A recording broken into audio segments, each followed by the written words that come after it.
Dostlar, bugünkü mövzumuz have got. İngilis dilindən Azərbaycan dilinə tərcümədə nəyisə sahib olmaq anlamına gəlir.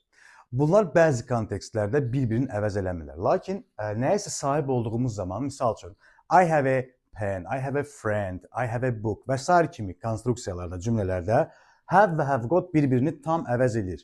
Sadəcə nəyi istəyirəm diqqətinizə çatdıram? Ən çox tələbələrin qarışdırdığı məqam. Siz ya bu konstruksiyadan istifadə edəcəksiniz, sualları, inkarları fərqli əmələ gəlir, ya isə bu konstruksiyadan. Amma bunlar tam bir-birini əvəz edirlər. Baxın, you have a book, you have got a book. Bir dənə burada bunu artırmaqla kifayətlənirik. Və yaxud inkarı, you don't have a book, you haven't got a book. Eyni anlama gəlir.